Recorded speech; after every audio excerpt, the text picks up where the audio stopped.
back with more MLS action this weekend for MLS Week 33. We have 15 games, and they're all being played on Saturday, September 13th.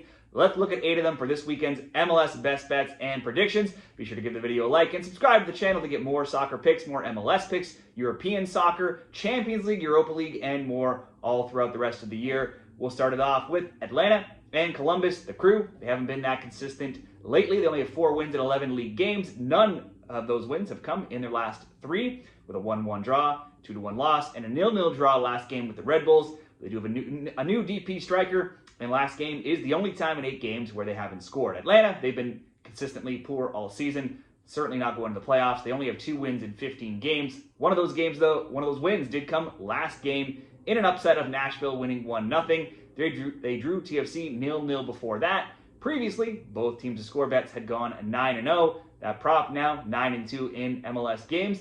So while Atlanta games usually see goals, it has tailed off just a little bit lately. The Crew won at home 3-1 back in June when they last met. This time, I'm just going to ask Columbus to score. Like we said, Atlanta games have kind of lowered in the scoring. Columbus has not been so hot lately, but I do think they can score on this Atlanta team. So we'll go Columbus to score for leg 1 of what will be a 3-leg parlay.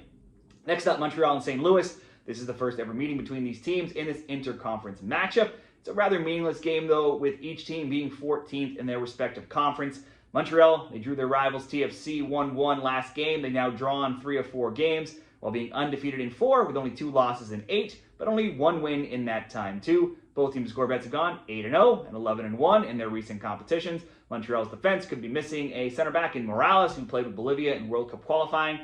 Likely back in town, but possibly could be tired. And for St. Louis, they played most of last week up a man and at home to Dallas, and they could only draw that one 1-1. In a wild stat, they were up a player for most of the game, but they had 42 shots, 14 of those on target, and they still could only score once.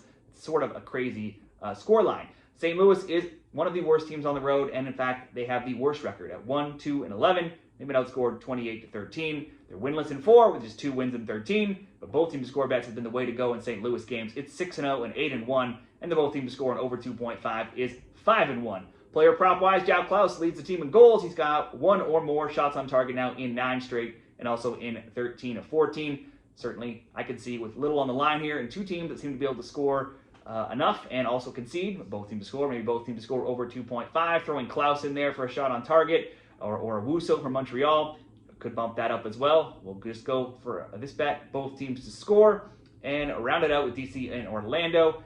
The East's worst team, DC, hosts the 5th place Orlando. As bad as DC has been, they pulled a shocking upset over New York City FC, 2-1 in their last game. And with 1-1 draws in each game prior, they're now undefeated in 3. But that 1 win, also their only win in 13, and their 2nd in 20. Orlando was flying, but they are starting to slump here. They drew 0-0 with Toluca in the League's Cup quarters and won in PKs, but then lost 5-1 to Nashville in MLS, lost 3-1 to Miami in the League's Cup semis, and lost 2-1 to the LA Galaxy in the League's Cup 3rd place game. Maybe they'll be happy to be back in league play here. Orlando usually plays in high-scoring games. Both teams score bets now 15-1, 17-2. Both teams scoring over 2.5, 13-3. Toluca game is the only time they've not scored in 25 games. In off-the-field news, they sent Ramiro Enrique off to Saudi Arabia, and then back on the field here, they're going to be missing Muriel to suspension, so they are missing a couple players here. Orlando not playing as well, but as they usually have been, but they're scoring in basically every game. I think they can do that. They probably should win against DC, but we'll just ask them to score. Orlando to score, Montreal, St. Louis both to score, Columbus to score, coming at a plus 109 odds. We'll move on to a second parlay here. Be sure to check out the graphic at the end of the video to see a summary as well. Charlotte and Inter Miami, the regular season almost over, and Charlotte with the better record here so far, 3rd in the East, 50 points compared to Miami, 6 with 46. So this game in Charlotte possibly could be closer than you would think, and you could certainly argue that the Crown should be favored, and in fact, both teams were plus 150 when I last checked with the draw, plus 275 over at Bet365. Charlotte is the hottest team in MLS right now. They've won 8 straight in the league, and they're undefeated in 9. If you throw in the League's Cup, they're 9-3-1 in their last 13. Their last 5 games have all been wins, 2-0, 1-0, 1-0, 1-0, and 2-1. So the offense and defense have been clicking at the right time here as the season comes to a close. They're also the league's best home team at 11-1-2, scoring 27 and allowing just 12. Over to Miami, they crashed out of the League's Cup final, getting spanked 3-0 by Seattle. That was their first loss in 4, just their third loss in 15 overall matches. The losses have come to Seattle, Orlando, and PSG. Not since July 26th have they failed to score in 35 overall matches this season. They've very rarely not been on the score sheet. Messi and friends getting shut out has only happened 7 times in those 35. One of those friends is going to be missing, though, for the next 3 games. That's Luis Suarez. He's suspended just 3 games for MLS play for spitting on an opponent in the Seattle game of the Leagues Cup final. Both teams score bet for Miami, usually always the way to go. It's 21-6 in their last 27. Both teams score over 2.5, 11-4. Miami has just 2 clean sheets in their past 27 overall matches. This has been a close match, though, in the past. Miami winning just 1-0 in March. Other scorelines being 1-1, 2-1, and 1-1. This time, you would expect some goals. It's always goals in Miami games. Charlotte's the hottest team. They're at home. Miami does not have a great defense. I would expect Charlotte to probably get 1 or 2 goals at least, and you can always count on Miami, usually, to get on the score sheet. For player props, Toklamani and Zaha have been hot for Charlotte here. Beal still injured, with Suarez suspended. Maybe you could look to Allende if he starts up top for a prop bet for goals or shots. Let's make this both teams to score and over 2.5. That only comes in around -143, so we'll throw in one more option here for a 2-game parlay to bring this to about even money. We'll go to Chicago and New York City. These teams are side by side on the table. New York 8th, 44 points. Chicago 9th, 42.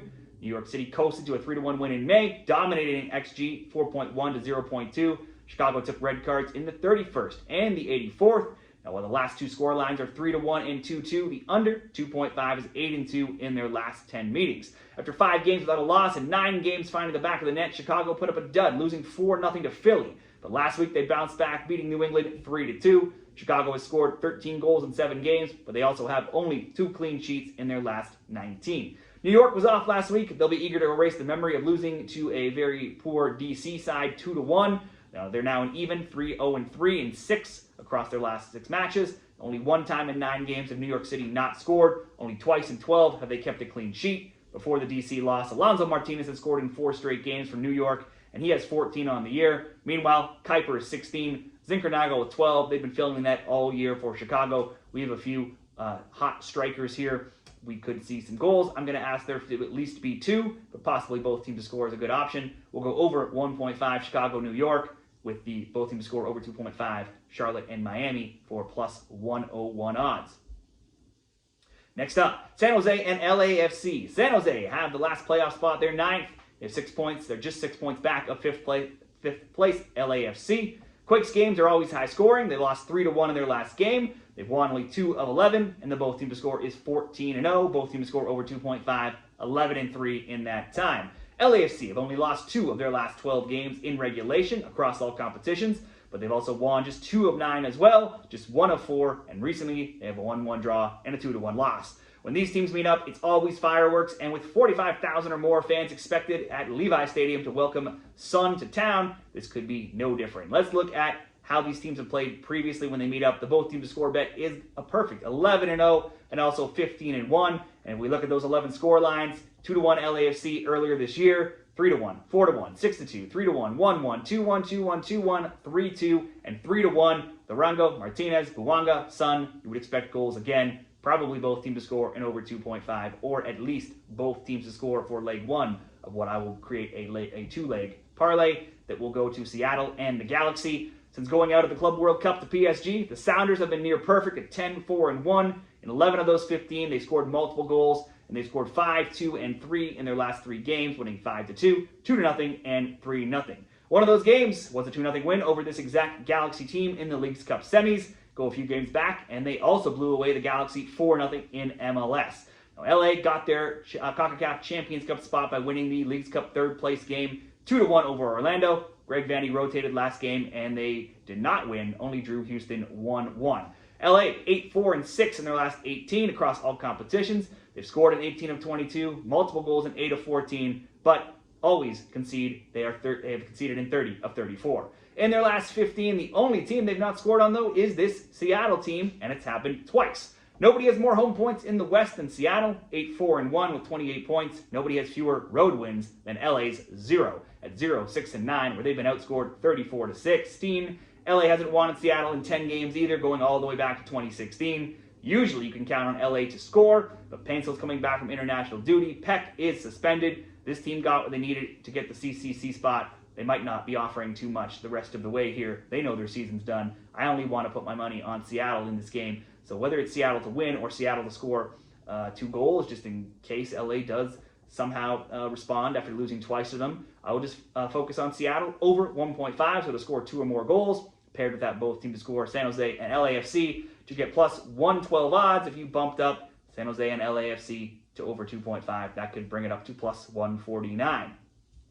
All of those 3 parlay bets will come in right around or just over even money, and we'll go to one bigger payout here. Bit of a long shot. Don't usually like to bet draws, but I think these are 2 teams that are hard to split right now. They're both pretty solid, and it's Vancouver and Philly. Third in the West, Vancouver have 49 points. They're going to be playing and hosting first overall in the Supporters' Shield. Philly with 57 points. The Caps got a late Thomas Mueller PK goal to beat St. Louis 3-2 deep into stoppage time in their last game. Obviously, that game was tied 2-2 until the final moment. They drew 1-1 with Houston before that. They've been a solid 3-2-1 in their last 6. In those 6 games, the Caps have scored 3-1, 3-1-1, and 3, but they've also conceded in 4 of those 6. Overall at home this season, they have a solid record at 8-3-2. The Union have been near perfect lately themselves, and for much of the season, they have just 1 loss in 9, just 3-24 across all competitions. Only 1 time in 9 games have they not scored, and they're off of 2 shutout wins, 4-0 and 1-0. They had conceded, though, in 6 games straight before that. I think this is hard to split. Philly being the top team in the league, Vancouver at home, they still have that Thomas Mueller bump. I'm going to look to the draw that I see at plus 270 over at Bet365. Make sure if you're going to take the draw, you look for a book that usually offers the cash out option, because we see a lot of games that are drawn until the last 5 or so minutes, or we see 10 minutes of stoppage time and a late goal like Vancouver had with Mueller last game. So if this game is drawn and there's only a few minutes to go, I'll probably looking to take that safe cash out bet as well. Those will be the best bets for this weekend's Week 33 MLS action. Be sure to let me know what you like down there in the comments, and good luck with all the MLS predictions and bets that you make this weekend.